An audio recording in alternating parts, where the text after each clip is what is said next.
Crops again. The long run trend, mainly because of the strong upward growth in production and yield, has really been down.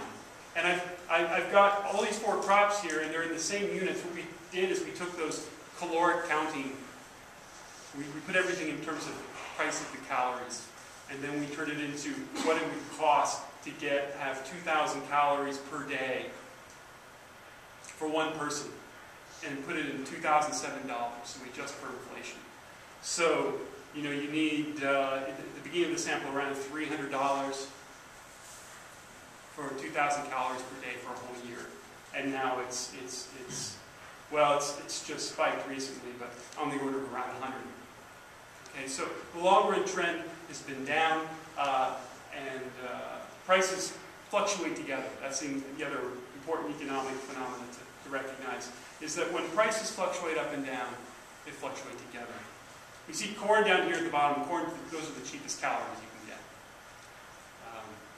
where the U.S. is really dominant. Rice is the most expensive calorie among these crops.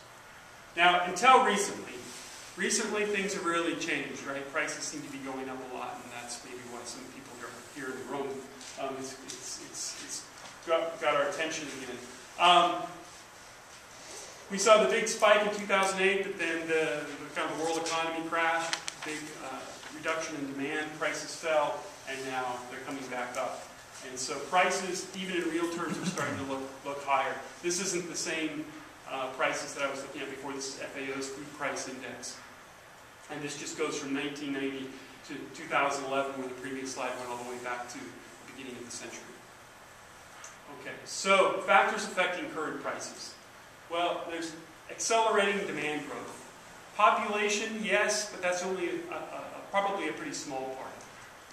There's higher incomes, particularly in places like China, where they like meat as much as we do and other animal products. And so that's really driving up demand for the staple grains. Again, 5 to 10 calories are needed for 1 calorie of meat. Ethanol. Ethanol is a pretty big deal. And there's a bit of debate as to how big of a deal it is. I'm currently doing some research trying to figure this out. But 40% of the U.S. corn crop now goes to ethanol. That's about 5% of that caloric base is now ethanol. Okay, that's if you're just counting calories, which is, again, crude, but just to put it in perspective, enough to feed about 300 million people. Excuse me. Yeah. I've wondered for a long time. I thought I'd heard that after alcohol production, there's something left which is ignitional fodder. There's distiller's grains, which gives you back maybe a quarter to a third. Okay. Still. Caloric content. Yeah, or probably 25% in terms of caloric uptake, a little bit larger in terms of volume. But you can't feed it to all animals, but you can feed it to some. It's costly to transport. Okay, so weather shocks. There have been some big weather shocks recently. Now, we always have weather shocks, and whether it's climate change or something else, it's ambiguous. But there have been some weather shocks recently, particularly in Australia, and Russia got a lot of news. And actually, the United States last year, we got a late heat spell in August, and that caused a big reduction in, not a big reduction. I'll talk about that in a moment.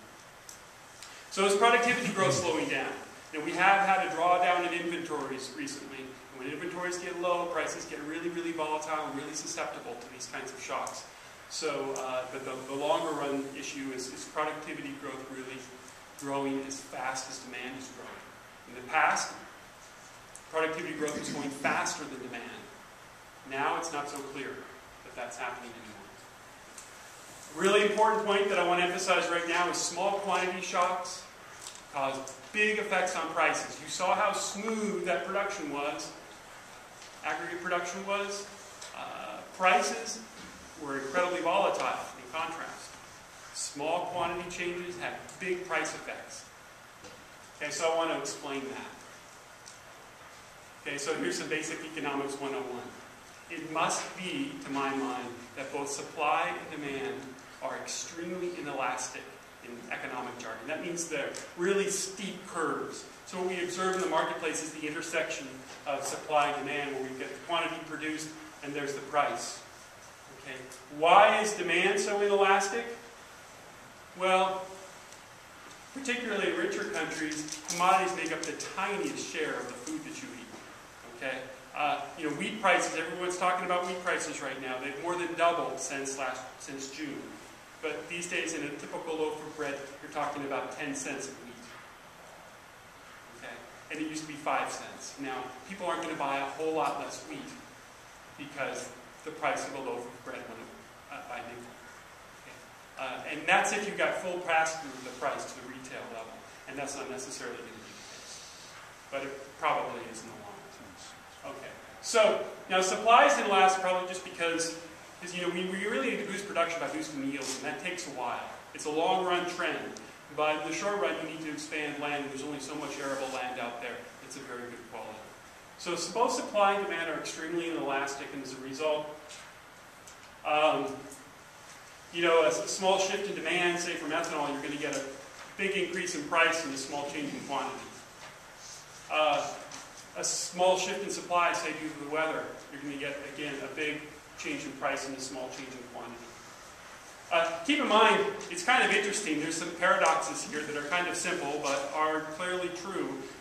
If you have the revenue from your corn crop, say, is just price times quantity with good weather, but if you have bad weather, quantity goes down a little bit, price goes up a lot. Farmers are better off. They're real happy. Okay, their profits soar because of bad weather. Okay, at least on average. If you're the one unlucky farmer that had bad weather and everyone else had good weather, that's really bad because prices go down and your quantity goes down. But on average. Okay, so here's some direct evidence. USDA revised the corn harvest forecast by 4% in October 2010. Corn prices went up by 8% on the same day. Okay, this is kind of interesting because it's a lot of information coming to the market in a short period of time. Okay, and you get a pretty big price response from a fairly small revision in the forecasted harvest. And so this was on the Financial Times, good news organization.